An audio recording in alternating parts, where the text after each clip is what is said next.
They say revenge is a dish best served cold, but for Gina Bennett, it was best served with champagne and a shocking secret.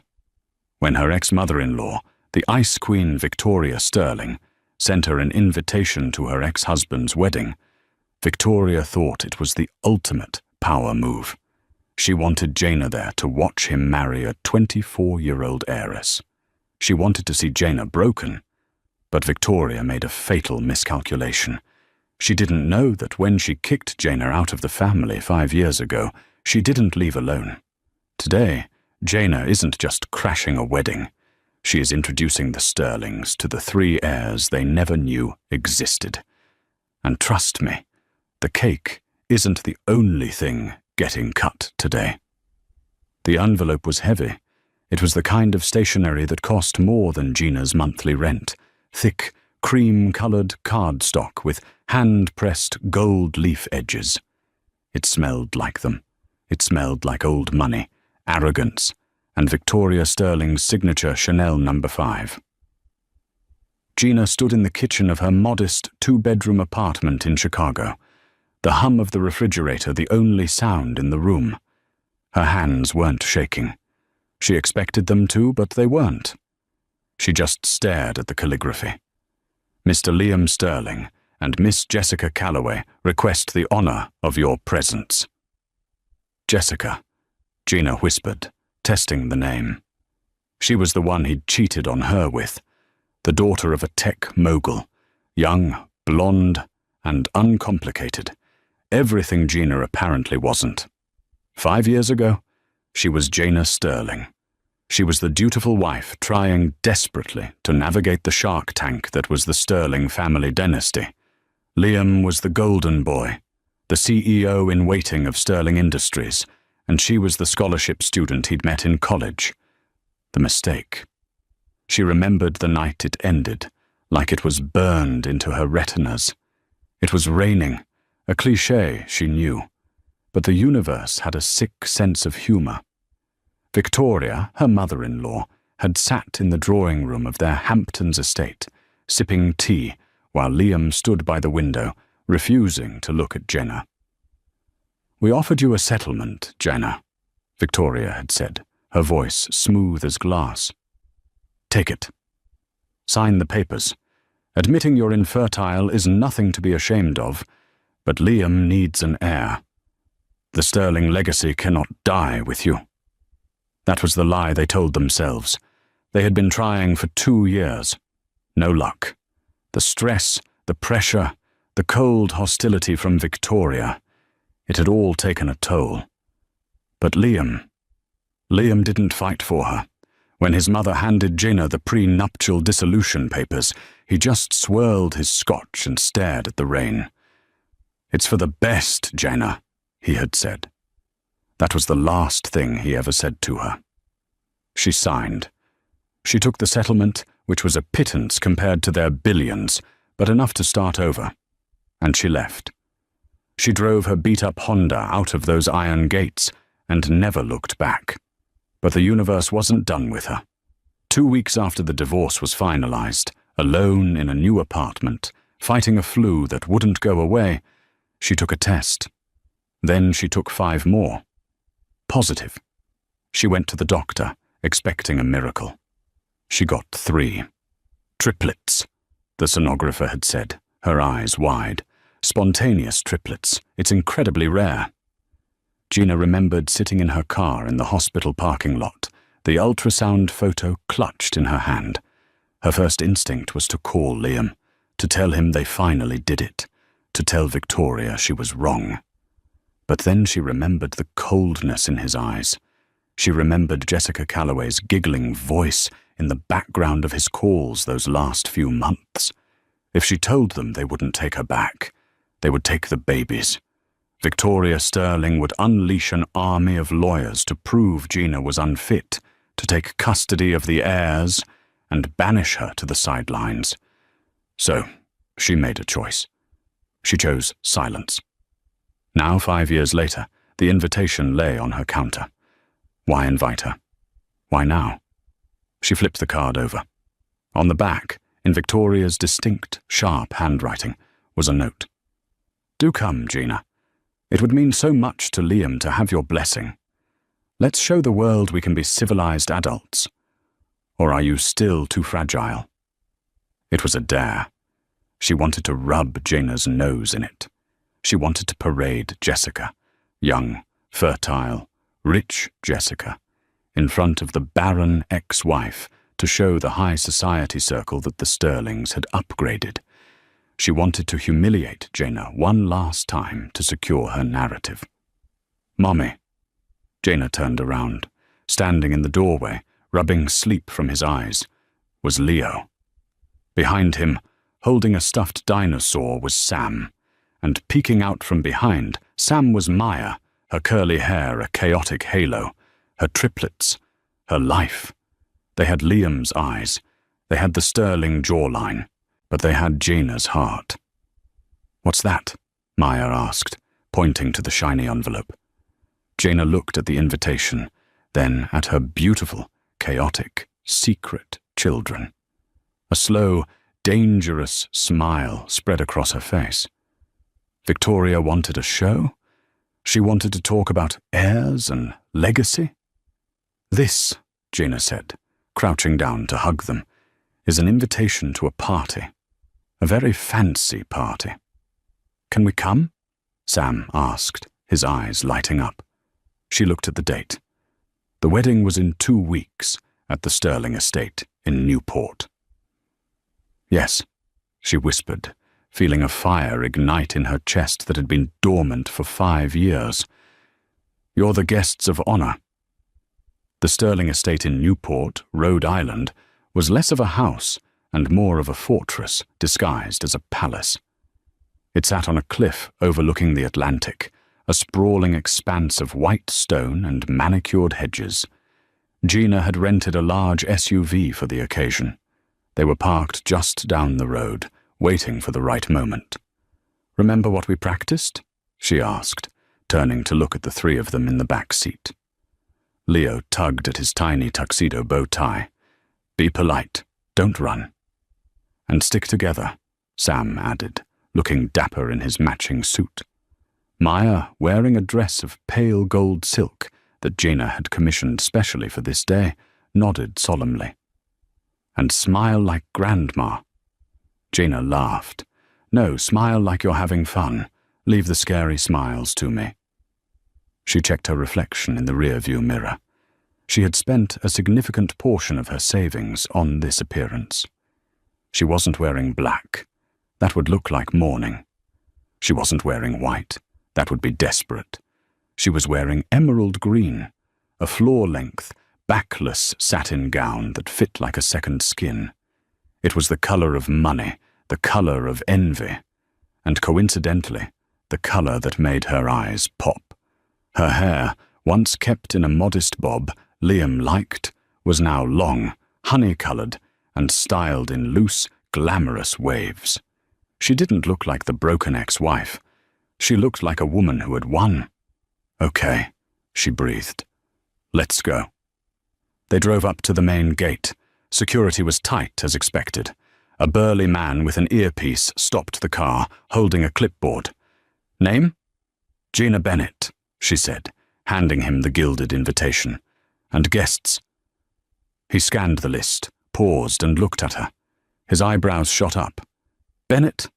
Ah, right. The ex-Mrs. Sterling. Just Miss Bennett is fine." He looked into the back seat. His eyes widened slightly when he saw the 3 children. He looked back at her, then down at the list again. He clearly wanted to ask, but his training forbade it. "Go ahead, ma'am. Valet is at the main entrance." As they rolled up the long, winding driveway, the scale of the event became clear. There were hundreds of guests. She recognized senators, movie stars, and business tycoons milling about on the great lawn. A massive marquee tent was set up for the reception, but the ceremony was taking place in the sunken garden. The valet opened her door. She stepped out, the sea breeze catching the hem of her dress. She took a deep breath. "Okay, troops," she said, opening the back door. Showtime. She lifted Maya out first, setting her on the pavement. Then Leo. Then Sam. A hush started at the nearby tables and rippled outward. It wasn't instant, but it was fast. People were sipping champagne and gossiping, and then, one by one, they turned. First, they saw Jaina. The whispers started. "Is that Jaina? She looks incredible. I thought she moved to Europe. Why is she here?" Then they saw the children. The silence that fell over the entrance was deafening. It wasn't just that she had brought children to a no-kids wedding, though she ignored that rule. It was the faces of the children. Leo, Sam, and Maya didn't just look like Liam. They were carbon copies of him at that age. The dark hair, the specific curve of the nose, the piercing blue eyes. They were undeniable. Jaina held Maya's hand. Leo and Sam walked on either side of her. They walked down the limestone path toward the garden entrance, like royalty claiming a throne.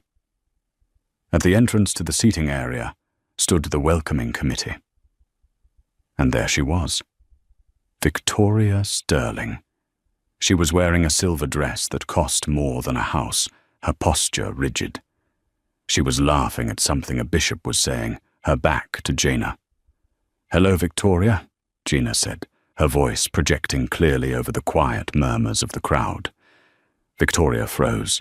She turned slowly, her plastered-on smile ready to deliver a cutting remark. "Jaina, I see you decided to—" Her voice died in her throat. Her eyes went to Jaina's face, then dropped to her hand, and then to the 3 children standing beside her. Her face drained of color so fast Jaina thought she might faint.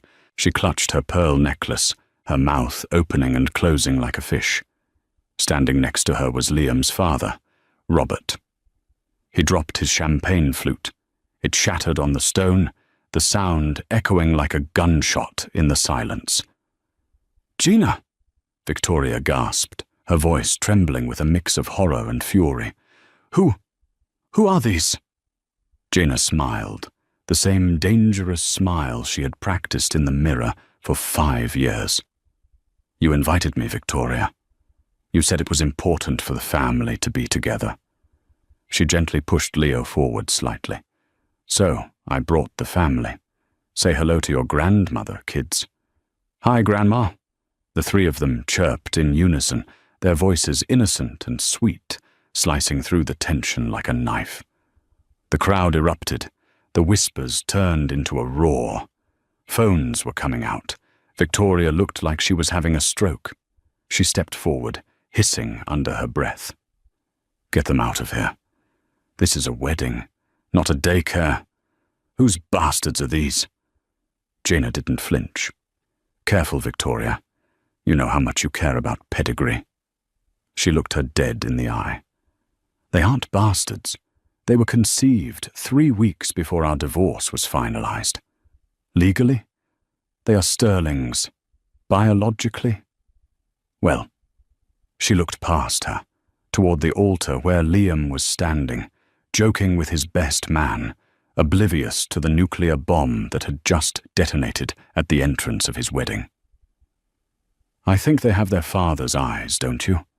Victoria grabbed her arm, her nails digging into her skin.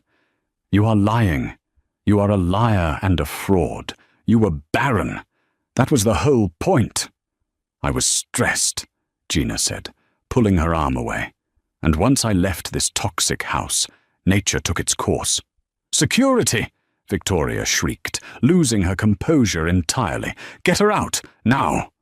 "I wouldn't do that," a deep voice rumbled from behind them. They all turned. It was Arthur Pendergast, the Sterling family's oldest attorney and the executor of the family trust. He was an ancient man, but sharp as a tack. He was staring at the triplets with a look of utter fascination. "Arthur," Victoria snapped, "remove this woman." "If these children are Liam's," Arthur said slowly, his voice carrying weight, Then, under the terms of the Sterling Grandfather Trust established in 1955, they are the primary beneficiaries of the estate. If you remove them, you are removing the majority shareholders of this event. Victoria looked at Arthur, then at Jaina, then at the kids. The trap had snapped shut. "Shall we find our seats?" Jaina asked sweetly. "I believe the bride is about to walk down the aisle. I wouldn't want to miss the look on her face." She walked past a frozen Victoria, her triplets in tow, and took a seat in the third row, on the groom's side. The organ music started. The wedding was about to begin, but the real show had just started. The string quartet began to play Pachelbel's Canon in D. It was a cliché choice for a wedding that cost $5 million, but Victoria Sterling had always preferred tradition over originality. The atmosphere in the sunken garden was electric, but for all the wrong reasons. Usually, the air at a wedding is filled with romance and anticipation. Today, it crackled with suppressed scandal. Jaina could feel the eyes of 300 guests burning into the back of her neck. Every time she shifted, heads turned. "Mummy, I'm thirsty," Sam whispered, tugging on her emerald sleeve. "Shh, baby." "Not now," she soothed, handing him a small juice box she'd smuggled in her clutch. "Watch the show." At the altar, Liam stood waiting. He looked older than Gina remembered. There were lines of stress around his eyes that hadn't been there 5 years ago. He was fidgeting, adjusting his cufflinks, running a hand through his hair. He hadn't seen them yet. The layout of the garden meant the groom faced the aisle, and they were tucked into the third row, slightly obscured by a massive floral arrangement of white hydrangeas. But his best man, a hedge fund manager named Todd, had seen them. Todd kept glancing over Liam's shoulder at Jaina, his jaw practically on the floor. He whispered something to Liam. Liam shook his head, annoyed, and whispered back, likely telling him to focus. Then, the music swelled. The guests stood up. Jessica Calloway appeared at the top of the stone staircase. Jaina had to admit she looked stunning. She was wearing a custom Vera Wang gown, a cloud of tulle and lace. She looked like a princess. But as she began her descent, smiling that practiced, media-ready smile, her expression faltered. She realized no one was looking at her. The guests were standing. Yes, but their bodies were angled toward the third row. They were looking at the woman in the green dress and the 3 miniature Sterlings. Jessica's smile tightened. She reached the bottom of the stairs and began the long walk down the aisle. Her eyes scanned the crowd, looking for the source of the distraction. Then she saw Jaina. Jaina offered her a small, polite nod. Her step faltered. She actually stumbled, her heel catching on the limestone. A gasp went through the crowd. She recovered quickly, but the damage was done. Her face flushed a deep, angry crimson. She looked from Jaina to the children, and Jaina saw the moment the realization hit her. It was like watching a glass vase shatter in slow motion. She reached the altar, breathless and furious. She didn't look at Liam with love. She looked at him with panic. "You made it," Liam whispered to her, taking her hands. He was still oblivious. "You look beautiful." "Turn around," Jessica hissed. It was loud enough for the first 5 rows to hear. Liam frowned. "What?" "Turn. Around." "Liam," she ground out through clenched teeth. "Look at your mother's guest." Liam, confused and looking slightly terrified by his bride's tone, slowly turned his head. He scanned the front row. He saw his mother, Victoria, who was staring straight ahead, pale as a sheet. Then his eyes drifted back. He saw Jaina. His eyes widened. He blinked as if he were hallucinating. "Jaina?" he mouthed. Then Maya, who had been getting bored, decided this was the moment to be helpful. She stood up on her chair to get a better view. "Look, Mommy." She pointed a tiny finger directly at Liam. "It's the man from the picture. Is that Daddy?" Her voice was high, clear and bell-like. It carried perfectly in the garden's acoustic bowl. The silence that followed was absolute. The string quartet stopped playing abruptly, the cellist's bow screeching against the strings. The officiant, a high-ranking bishop, looked like he wanted to be anywhere else on earth. Liam felt his knees give out. He actually staggered back, gripping the altar railing for support. He stared at Maya. Then he looked at Leo, who was frowning and trying to fix his bow tie, the exact same way Liam did when he was nervous. Then he looked at Sam. 3 faces. His face. "Oh my God," Liam whispered. The microphone on his lapel was still on. The sound boomed through the speakers. "Oh my God." He took a step off the altar. "Liam!" Jessica shrieked, grabbing his arm. "Where are you going? We are in the middle of a ceremony." "Jessica, let go," Liam said, his voice shaking. He ripped his arm away from her grip. He walked down the 3 steps from the altar and into the aisle. He walked toward them like a man in a trance. The guests parted for him. Jaina stayed seated, calm, her hands folded in her lap. She felt a fierce protectiveness surge through her, but she tamped it down. She needed to be the rock. Liam stopped at the end of their row. He was 5 feet away. He looked at Jaina, his eyes filled with a mixture of horror and wonder. "Jaina," he choked out. Are they? "They're 4.5, Liam," she said softly. "You do the math?" He did the math. The color drained from his face. "But you said—" "I said nothing," she corrected him. "Your mother handed me papers. You turned your back. I left. I found out 2 weeks later." Liam looked at Leo. Leo looked back, unimpressed. "Who are you?" Leo asked. Liam let out a sound that was half sob, half laugh. He fell to his knees, right there on the grass, putting him at eye level with the children. He reached out a hand, trembling, toward Maya. He couldn't say it. "Liam!" Victoria's voice cut through the air like a whip. She had marched over, composing herself with terrifying speed. "Get up. Get up immediately. You're making a scene." "A scene?" Liam looked up at his mother, tears streaming down his face. "Mother, look at them. They're mine. I know they're mine." "We don't know anything," Victoria hissed, trying to block the guest's view with her body. "This is a trick, a ploy to get money. She's been planning this for years." "I don't need your money, Victoria," Jaina said, standing up. She was taller than her in her heels. "I have my own business now. I'm here because you invited me. You wanted to show off? Well, here we are." At the altar, Jessica Calloway had had enough. She threw her bouquet onto the ground. "Is anyone going to marry me?" she screamed. "Or are we going to play happy families with the ex-wife?" Liam looked at Jessica, then back at the triplets. He looked torn, his brain clearly short-circuiting. I can't," Liam stammered. "I can't do this right now. I need to know."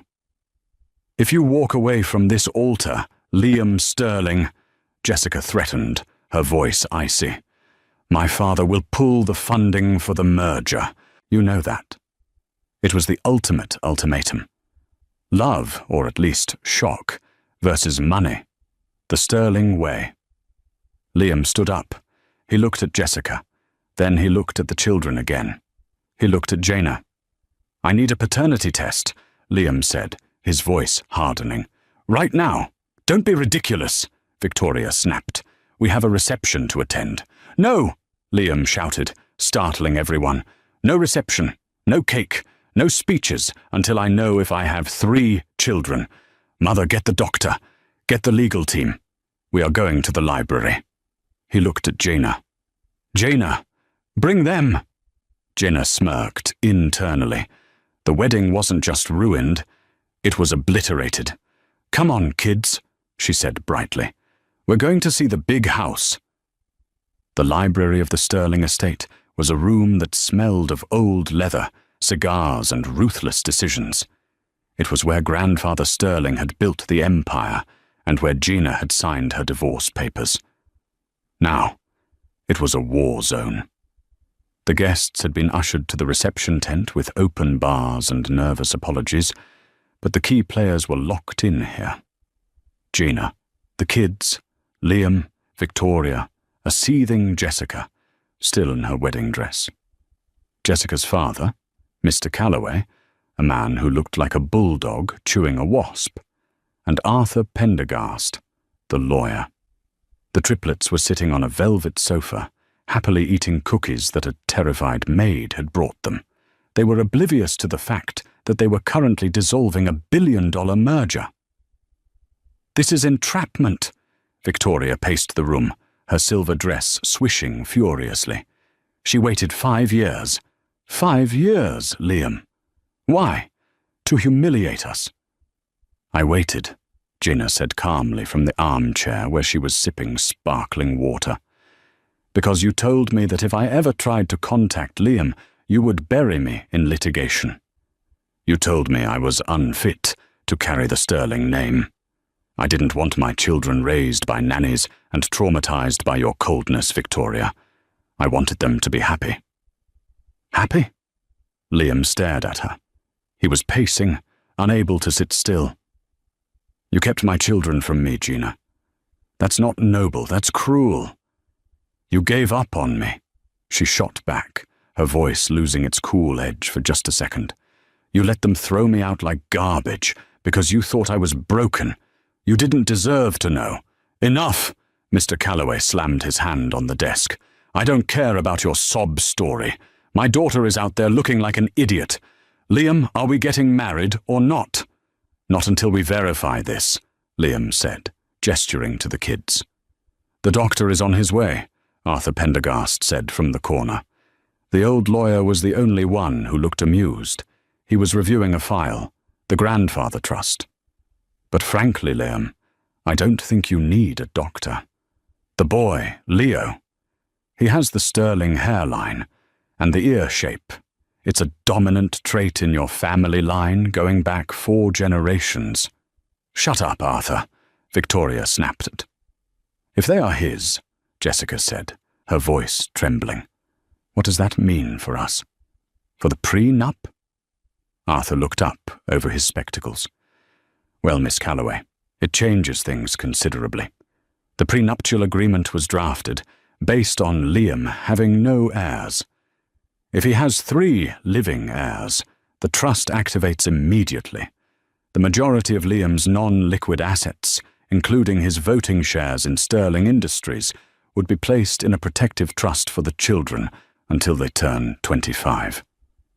Jessica's face went white. "Wait. So he wouldn't control the company?" "He would be a steward," Arthur clarified, "but he couldn't sell, merge, or acquire without the approval of the trust's board on behalf of the children." Mr. Calloway's eyes narrowed. "So the merger, Liam couldn't authorize it?" "Not unilaterally. No," Arthur confirmed. The room went silent. The wedding wasn't just about love, it was a business transaction. The Calloway tech empire needed Sterling Industries manufacturing, but if Liam didn't control the shares, the deal was dead. Jessica looked at Liam. For the first time, Gina saw the calculation in her eyes. She wasn't looking at her future husband. She was looking at a bad investment. "You didn't tell me this," Jessica whispered. "I didn't know," Liam shouted. The door opened. A man in a suit carrying a medical bag entered. It was Dr. Evans, the family concierge doctor. He looked around the room, sensing the hostility. "I was told there was an urgent need for genetic verification." "Test them," Victoria ordered, pointing a manicured finger at the children. "And test her. I want to make sure she didn't just adopt some lookalikes." "Mummy, I don't want a shot," Maya whimpered, dropping her cookie. "It's okay, sweetie," Jaina said, standing up and moving between Victoria and the kids. It's just a little swab inside your mouth, like a lollipop. No needles. She looked at Liam. I will allow this, but only on one condition. You are in no position to make demands, Victoria spat. Actually, she is, Arthur interjected. She is the legal guardian of the potential heirs. What's the condition? Liam asked, his eyes fixed on Jaina's. If the test comes back positive, Jaina said, her voice steady. Victoria steps down from the board of directors, permanently. Victoria gasped. You insolent little... Deal, Liam said. Liam! Victoria shrieked. I want to know, Mother, Liam said, his voice cold. And if you drove Gina away, if you are the reason I missed the first 5 years of my children's lives, then I don't want you running my company anyway. And if they aren't yours? Jessica asked, hoping against hope. Then I leave, Gina said. I disappear. You never see us again. And I'll sign a statement saying I lied. Do it, Mr. Calloway grunted. Let's get this over with. Dr. Evans set up his equipment on the antique mahogany desk. It was a rapid DNA test, the kind used for high-stakes legal disputes or emergency medical situations. It wasn't cheap, but the Sterlings could afford anything. Come here, Leo, Liam said softly. Leo looked at Jaina. She nodded. Leo walked over to Liam. Liam knelt down. Up close, the resemblance was terrifying. It was like looking in a mirror through time. Liam's hand shook as he reached out to brush a crumb off Leo's lapel. Open wide, Dr. Evans said gently. He swabbed Leo, then Sam, then Maya, then Liam. How long? Jessica demanded. 45 minutes for the preliminary match, Dr. Evans said, placing the samples into a portable analyzer. 45 minutes. They sat in silence. The ticking of the grandfather clock was the only sound. The triplets, bored of the tension, started playing tag around the sofa. At one point, Sam tripped and fell near Liam's feet. Liam instinctively reached out and caught him. Gotcha, Liam murmured. Sam looked up at him. You have blue eyes, like me. Liam smiled, a genuine heartbreaking smile. Yeah, I do. Jessica saw that smile. She saw the way Liam held the boy. She stood up, her silk dress rustling. He's not going to sign the papers, she said to her father. Just wait, Liam said, looking up. Look at you, Liam, Jessica cried, tears finally spilling over. You're already playing daddy. You're not thinking about the merger. You're not thinking about us. They might be my kids, Jess. I didn't sign up to be a stepmother to triplets, she screamed. I didn't sign up to have my inheritance split 4 ways. And I certainly didn't sign up to have her, she pointed a shaking finger at Gina, in my life forever. The machine on the desk beeped. Everyone froze. Even the kids stopped running. Dr. Evans looked at the screen. He adjusted his glasses. He looked at the screen again. He turned to face the room. Well? Victoria demanded, her voice tight. Tell us it's a fraud. Dr. Evans cleared his throat. It is not a fraud, Mrs. Sterling, the doctor said. The probability of paternity is 99.99998%. Liam, you are the father. The room exploded. The beep of the DNA machine was the death knell of the Sterling-Calloway merger. Jessica Calloway didn't scream. She didn't throw things. She went unnervingly quiet. She looked at the screen that confirmed her fiancé had 3 children with his ex-wife. Then she looked at Liam, who was still kneeling on the floor, dazed, holding Sam's hand. Well, Jessica said, her voice devoid of emotion. That settles that. She turned to her father. Daddy, let's go. Jessica, wait. Liam stood up, panic finally piercing through his shock. We can work this out. It's a shock, I know, but... Work this out? Jessica laughed, a harsh, brittle sound. Liam, look at the math. You have 3 kids. You have a vindictive ex-wife who just humiliated us globally. And thanks to your family trust, you just lost control of your own company. I'm not marrying a powerless man with baggage. I'm a Calloway. We don't do messy. Mr. Calloway stepped forward, his face purple with rage. He pulled out his phone. I'm calling the bankers. The bridge loan for the factory expansion? Cancelled. The tech-sharing agreement? Void. And Liam? If I see you near my daughter again, I'll have you buried in lawsuits, so deep you'll need a snorkel to breathe. You can't do that, Victoria shrieked, rushing forward. The contracts are signed. There's a material adverse change clause, Mr. Calloway spat, and I'd say finding out the groom has a secret litter of heirs counts as a material change. He grabbed Jessica's arm. They marched out of the library without looking back. The heavy oak door slammed shut, shaking the portraits on the walls. The room fell silent, save for the hum of the air conditioner and the quiet chewing of Maya, who had found another cookie. Victoria Sterling looked like she had aged 10 years in 10 seconds. She turned slowly to Jaina. Her eyes were filled with pure, unadulterated hatred. You, she whispered, you did this. You ruined everything. We are ruined. Do you hear me? Ruined. I didn't do anything, Victoria, Gina said, standing up and smoothing her green dress. I accepted an invitation.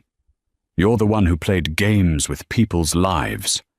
You breached the contract, Victoria yelled, lunging toward her. Liam stepped in front of her. Stop it, Mother. She destroyed us, Liam. The Calloway deal was the only thing keeping us afloat. What do you mean, keeping us afloat? Liam frowned. Sterling Industries is profitable. We posted record gains last quarter. Victoria froze.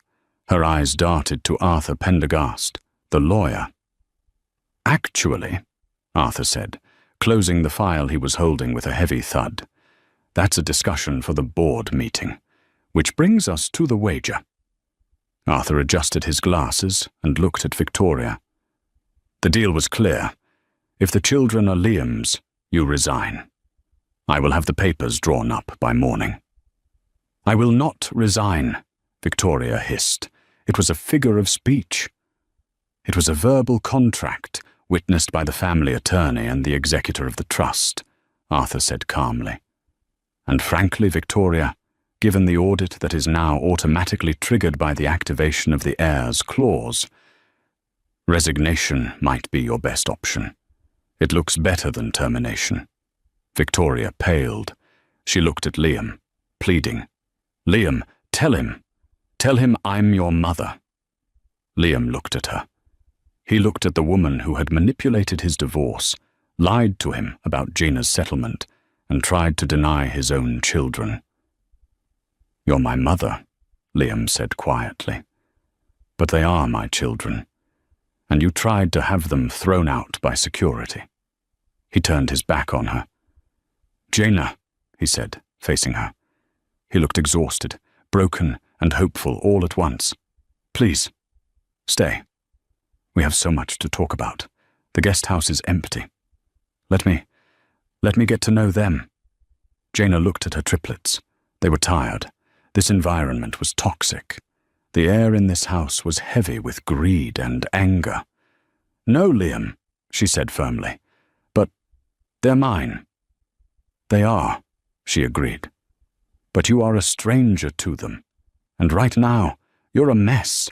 You just got left at the altar. Your company is imploding. Your mother is on the warpath. This is not the place for a family reunion. She picked up Maya. We are going back to the hotel. We're flying home to Chicago tomorrow. You can't take them, Liam panicked. I have rights. You have a positive DNA test and zero relationship, she reminded him. Don't threaten me with lawyers, Liam. Not today. If you want to be a father, you do it on my terms. You come to Chicago. You visit. You put in the work. You don't get instant access just because your blood is the same. She walked toward the door, gesturing for Leo and Sam to follow. Here is my number, she said, pulling a card from her clutch and placing it on the desk next to the DNA machine. Call me when you're done being a CEO and ready to be a dad. She walked out of the library, down the hall, and through the reception tent, where confused guests were still eating canapés, wondering where the bride was.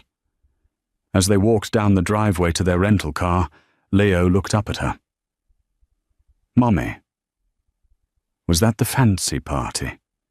Gina laughed, a release of 5 years of tension. "Yes, baby, that was the party." It was weird, Sam decided. "Yes," she kissed his head. "Rich people are very weird. Let's go get pizza."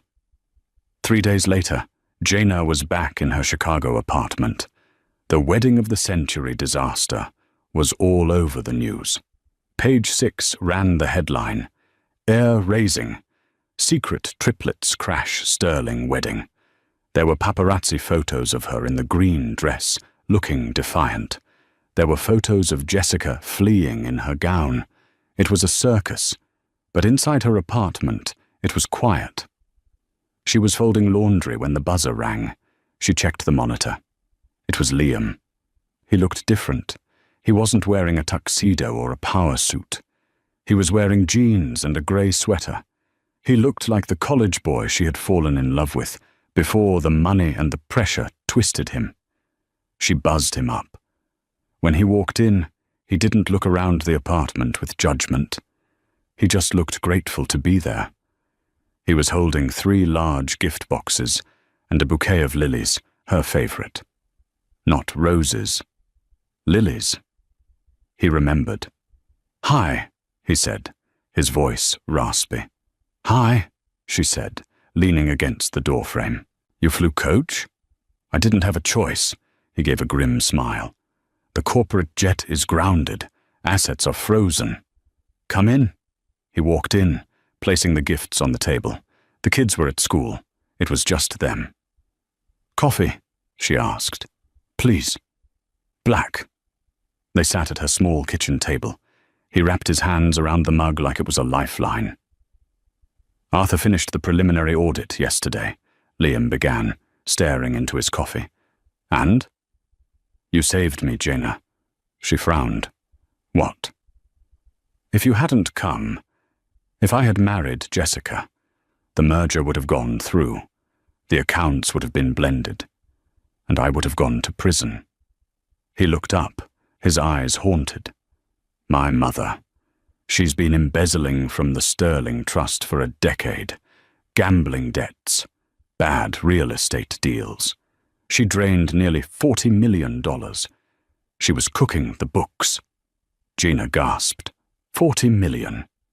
The Callaway merger was her exit strategy. She was going to use Callaway's cash injection to plug the hole in the trust before the annual audit. She needed me to marry Jessica to cover her crimes. It all made sense. The pressure, the desperation, the reason she hated Gina. She wasn't just a poor girl. She was a financial liability because she couldn't bring a dowry to cover Victoria's theft. When the triplets appeared, Liam continued, the grandfather trust automatically locked down to protect the new beneficiaries. It triggered a forensic audit. Arthur found everything. The wire transfers, the offshore accounts, everything. "Where is she?" she asked. "She's under house arrest in Newport. The FBI is involved. She's going to jail, Gina." He took a shaky breath. "She tried to destroy you, and in the end, you were the one who stopped her from destroying the company completely. If the merger had happened, I would have been complicit." He reached across the table, his hand hovering over hers. "I am so sorry. For everything. For 5 years ago. I was weak. I let her whisper in my ear. I let her convince me that our marriage was failing because of the fertility issues, when really, she just wanted me to marry money." She looked at his hand, then at his face. She saw the regret. It was real. "I forgive you for being weak," she said slowly. But I don't forgive you for giving up. You didn't fight for me, Liam. I know. And I will spend the rest of my life trying to make up for that. Not to get you back. I know I don't deserve that yet. But to be a father to Leo, Sam, and Maya. He pulled a thick envelope from his jacket pocket. What is this? I resigned as CEO this morning, he said. Her eyes widened. You what? I'm staying on as chairman of the board, but I'm handing daily operations to a new team. I can't run a company and fix this mess and learn how to be a dad at the same time. I'm moving to Chicago. He pushed the envelope toward her. This is a copy of the new trust arrangement. Arthur drafted it. It acknowledges the triplets as the sole beneficiaries. It also provides you with a monthly stipend, child support, backdated for 5 years. It's a lot of money, Gina. It's not a payoff. It's what they are owed. She opened the envelope. The number was staggering. It was enough to buy this entire building 10 times over. I don't want your money, Liam, she said, pushing it back. I made it work on my own. It's not my money, he said gently. It's theirs. Put it in a college fund. Buy a house with a yard. Please let me do this. She looked at the envelope. She thought about the struggle of the last 5 years, the late shifts, the clipping coupons, the fear of not making rent. Okay, she whispered. For them. And one more thing, Liam said. He stood up and went to the gift boxes. Can I be here when they get home from school? I don't want to be the scary man from the wedding. I want to be just Liam. We can start there. She looked at the clock. The bus was dropping them off in 20 minutes. She looked at the man who had broken her heart, but who had just dismantled his entire life to try and fix it. Okay, she said. You can stay. The door opened 20 minutes later. The thundering of small feet filled the hallway.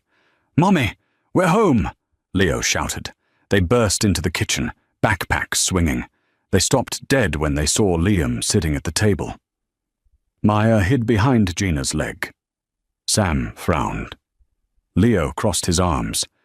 You're the crying man, Leo said suspiciously. Liam laughed, a soft, genuine sound. He got down on one knee, right there on her cheap linoleum floor, lowering himself to their level.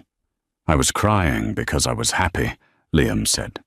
My name is Liam, and I brought Lego. Sam's eyes went wide. Star Wars Lego? The Millennium Falcon, Liam promised, pointing to the box. Sam took a tentative step forward. Then another. Gina leaned against the counter, watching. It wasn't a fairy tale ending. They weren't a couple. There was a lot of pain to work through. But as she watched Liam solemnly explain the importance of Chewbacca to a captivated Sam, she knew the secret was out. The drama was over. The real story was just beginning. 6 months had passed since the catastrophe at the Sterling estate. The world had moved on to new scandals, but Gina's world had been completely rebuilt. The morning sun streamed into her new kitchen. It wasn't a mansion. She still refused to live in the Sterling bubble, but it was a beautiful brownstone in Lincoln Park with a backyard big enough for 3 energetic 5-year-olds. Dad! Dad, look! Gina smiled as she watched Leo sprint across the grass, holding up a muddy earthworm. Liam was sitting on the patio steps, wearing a t-shirt covered in grass stains. The former heir to a billion-dollar empire, the man who used to panic if his tie was crooked, was currently letting Maya braid his hair while he inspected a worm. That is a very impressive worm, Leo, Liam said, with genuine seriousness. We should probably name him. Mr. Wiggles, Sam shouted from the sandbox. Mr. Wiggles it is, Liam agreed. She leaned against the doorframe, sipping her coffee. It hadn't been easy. The first month was awkward. Liam didn't know how to change a tire, let alone handle a tantrum. They fought. They argued about boundaries. He tried to buy their affection with toys until she threatened to ban Amazon deliveries. But he learned. He showed up. Every single day. He went to therapy. He stepped down from the high-life social circuit. He became, against all odds, a father. "You're staring," Liam said, looking up at her. He had a pink beret in his hair. "I'm just documenting the hair for blackmail purposes," she teased. He stood up, dusting off his jeans. "Go easy on me. I have a board meeting in an hour. I can't look like a My Little Pony." "About that," she said, walking out to join him. "Arthur called me." Liam's expression tightened slightly. "About Mother. She wants to see us." Victoria Sterling had pleaded guilty to fraud and embezzlement. She was currently serving time in a minimum security facility in Connecticut. They hadn't visited. Not once. "We don't have to go," Liam said immediately. He reached out and took her hand. His grip was firm, reassuring. "We don't owe her anything, Jaina. Not even a goodbye." "I know," she said. "But I think I want to. Just once. To close the book." The prison visiting room was stark and grey, a sharp contrast to the gold-leafed drawing room where Victoria used to hold court. When she walked in, wearing a beige jumpsuit, she looked smaller. The terrifying Ice Queen had melted into a bitter, aging woman. She sat down behind the plexiglass. She didn't look at Liam. She looked at Jaina. "You look well," she said, her voice raspy. "I am well," Jaina replied. "And the children?" She struggled with the word. "They are happy, they are loved, and they don't know who you are," Jaina said. "We decided it was best. Maybe when they're older we'll explain. But for now, you're just a cautionary tale." Victoria flinched. "I did it for the family, Liam. You know that. I did it to save the legacy." "No, Mother," Liam spoke up, his voice calm and cold. "You did it for the image. You sacrificed your son, your grandchildren, and your integrity for an image. The legacy isn't the money, it's them." He pulled out a photo of the triplets from his pocket and pressed it against the glass. "This is the legacy you threw away." Victoria looked at the photo. For a second, her mask slipped. Jaina saw regret. Deep, painful regret.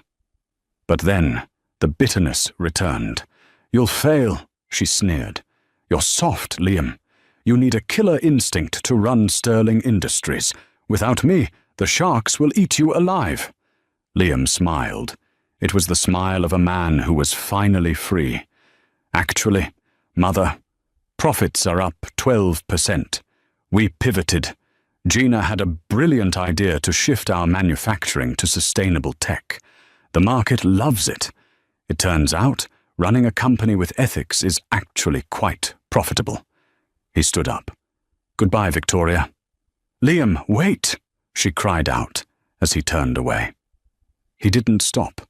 He walked to the door, held it open for Jaina, and they walked out into the bright, crisp autumn air. They didn't speak until they got back to the car. "You okay?" she asked. Liam let out a long breath, watching the prison walls recede in the rearview mirror. "Yeah. I think I finally am." He turned to her. The engine was idling. The air between them shifted. It wasn't about the kids, or the company, or the past. It was about them. "Jaina," he said softly, "I know I said I would wait. I know I said I just wanted to be a dad. But? She raised an eyebrow. "But I miss my best friend. I miss the woman who used to eat Thai food with me at 2 a.m. and dream about the future. I know I broke that future, but I want to build a new one." He reached into his pocket. Her heart skipped a beat. Was he proposing? He pulled out a fortune cookie wrapper. Jaina laughed. "What is that?" "I saved it. he said, smoothing out the crinkled paper on the dashboard. From our first date, 10 years ago. You don't remember? She looked closely. The faded red ink read, "Great luck awaits those who are patient." "I've been patient," Liam said. "I've done the work. I'm not the boy you married. I'm the man who wants to earn you."